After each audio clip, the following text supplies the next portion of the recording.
Hello, and welcome back to What We Pod in the Shadows, where we are currently discussing Season 2 of What We Do in the Shadows. I'm Raven. And I'm Alison. So today the episode we are going to be discussing is called On the Run. But before we get into that, just a friendly request to, if you haven't already, follow/subscribe to the podcast, depending on what platform you're on. It might be called something different. And leave us a comment or a review. We'd love to get some feedback, and it would help push out the pod so that more other people can see it. We will read some of the reviews on the show. Also, don't miss our other podcast, Mojo Jojo's Bizarre Adventure, where we're discussing the classic Powerpuff Girls and also JoJo's Bizarre Adventure. We're currently on Stardust Crusaders, and we'll be moving on to Powerpuff Girls Season 3 soon. Yes. And then we'll get back, and then when we're done with Season 3, we will do the other half of Stardust Crusaders. The vampires are helping Guillermo mark sinkholes in the yard where they buried bodies. They think it's a game. Guillermo says it's a safety hazard. He recalls a delivery driver falling waist deep into a gooey sinkhole and freaks out when he pulls out a human arm. As they look for sinkholes, a dagger knocks out Laszlo's lantern and a mysterious figure floats down and lands in their yard and says he's been waiting ages to corner Laszlo. The mystery man lowers his cloak and reveals a white-haired Mark Hamill vamp.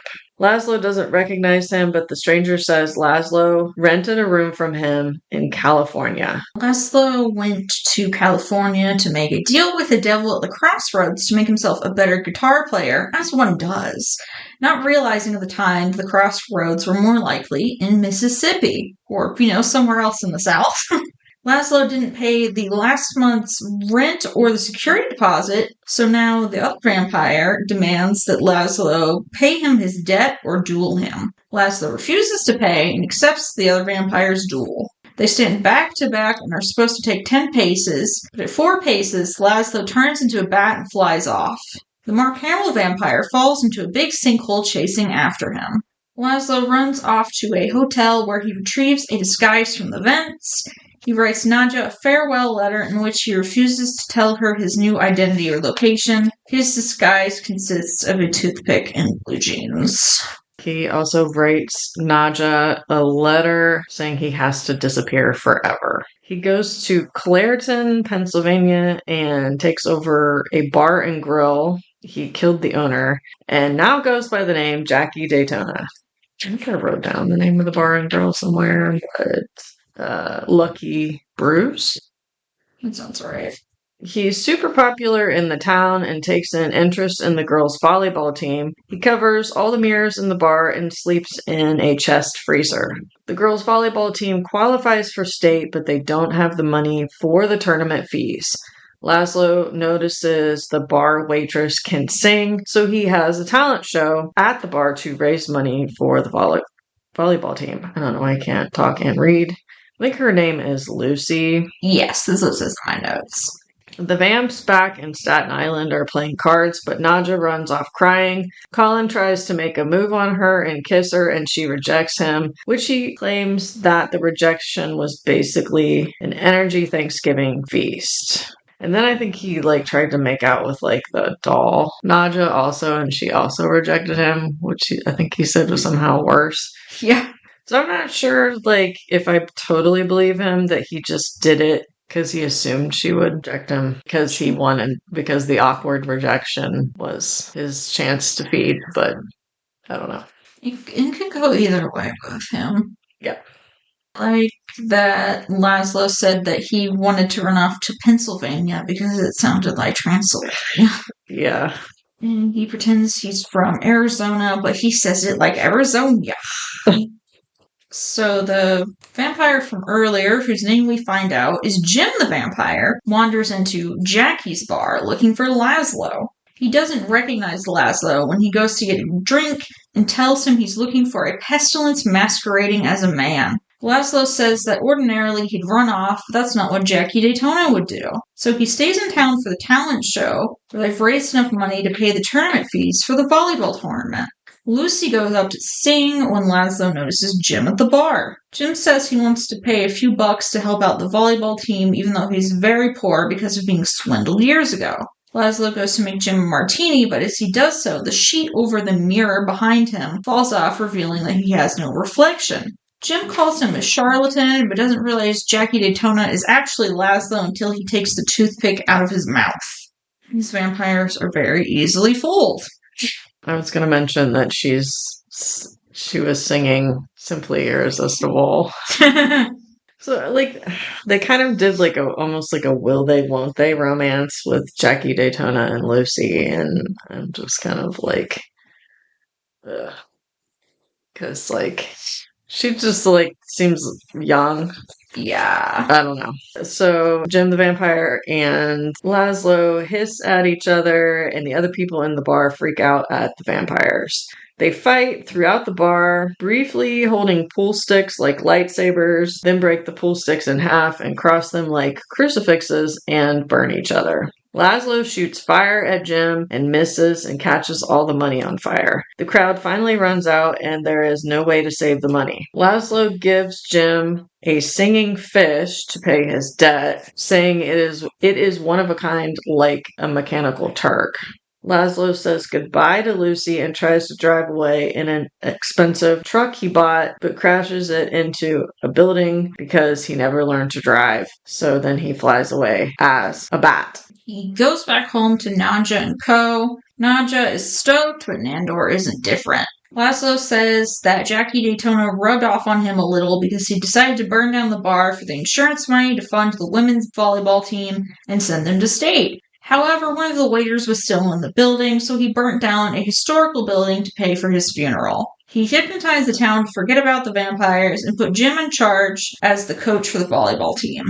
Jim seems like he really enjoys being a coach until one day his singing bass is broken during the game, and the other coach for the team says she can just bring him another one tomorrow because you can get one anywhere. He realizes he's been swindled by Laszlo once again and shouts his name in rage. So I think Laszlo is a boob for not just paying the money. Yeah, it's never revealed how much is owed either. So, I feel like maybe it was something much smaller than Jim the Vampire made it seem like, but that's just my headcanon.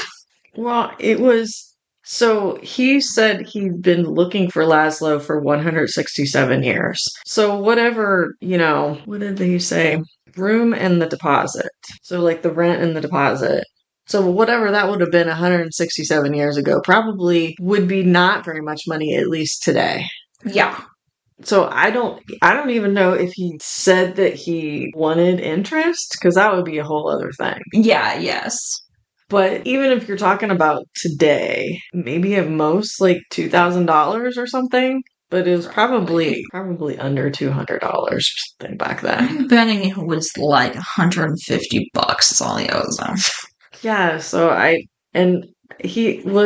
if Jim hadn't caught up with him, he was prepared to be on the run forever because he refused to pay $150.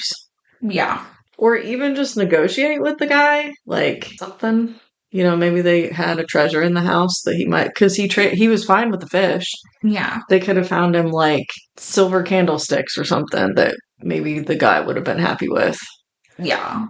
I can understand him not wanting to duel over it, but he refused to pay. I don't know. Laszlo just says, I don't know, crazy shit. Yeah. I did though that he actually just really enjoyed the volleyball, and he wasn't enjoying it because for some sort of creepy reason. He just was that he thought that they were really good athletes. Yeah, I guess that part of it was kind of sweet of him. Yeah. In a way. It was funny that his whole disguise was blue jeans and a toothpick. I mean, apparently he was pretty successful at the bar. I don't know. He became popular. I mean, I guess that part was kind of fun. But I mean, he did leave his wife. Yeah. I guess she could have ran with him, maybe. I don't know. Rude to Nadja, rude to her.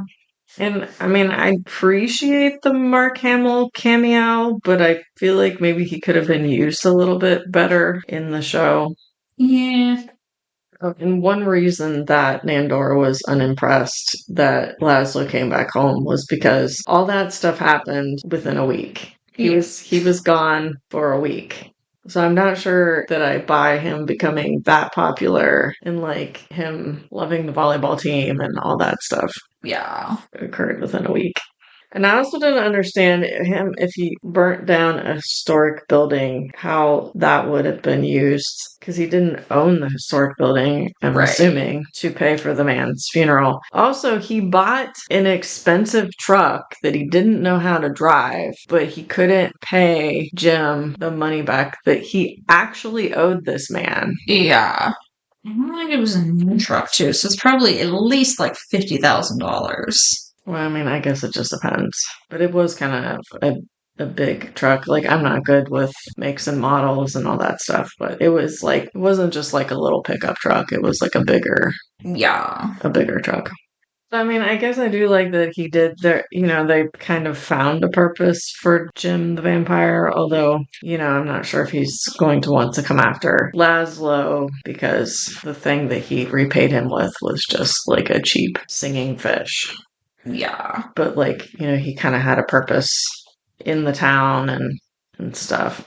Although I'm not sure how long a volleyball season is. I'm gonna kind of assume it's like other sports where it's kind of like for like an actual season, it's about 3 months long or something. So what he would do the rest of the year, because like it's not like he can take over the bar because it was burned down, but.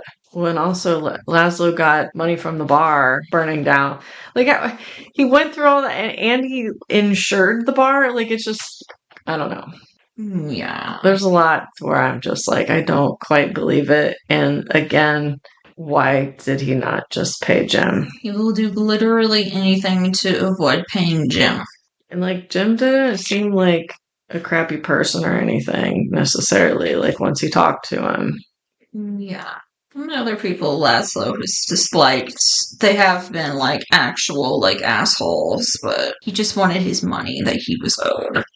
Yeah, it's not like it was like where they gambled or something and like it literally money he owed, so. One other gag that I did enjoy was that at one point Laszlo beat up some bikers, but it turned out they were just there to get like stuff for Toys for Tots. Yeah. They're just like, this dude came out of nowhere and just beat the shit out of us. We just wanted to do this for Toys for Tots. Yeah, I think he thought he was helping the town because, like, ooh, the biker, because sometimes bikers are like, maybe they're no good or. Yeah. This wasn't like a gang, I don't think. This was just some guys.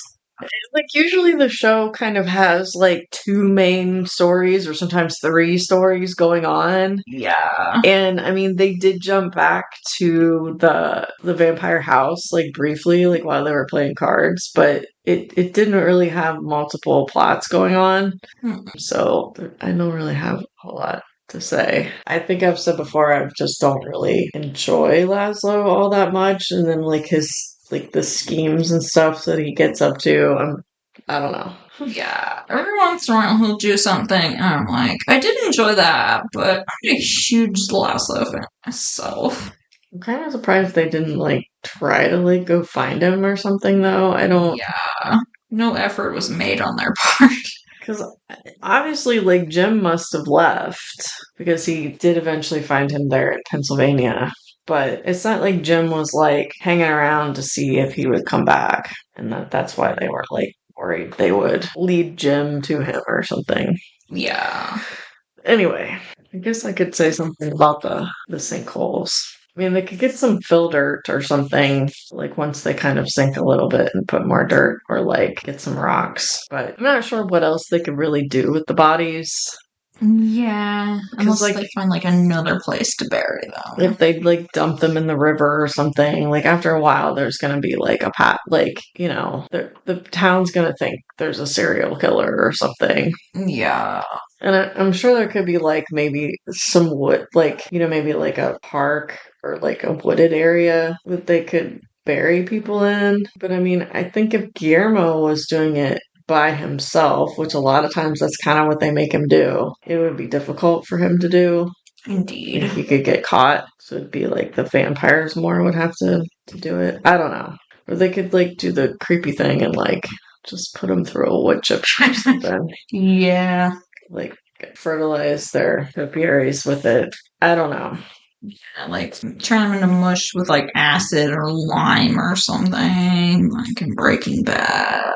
Thinking again, I think I mentioned before, like, why don't they just don't drain the person? Don't kill them. Yeah. They know how to hypnotize. I don't know. I think that would be easier, but I'm not sure if that's just something that, some vampires can do and maybe these vampires can't do. They just have to drain them. I don't know.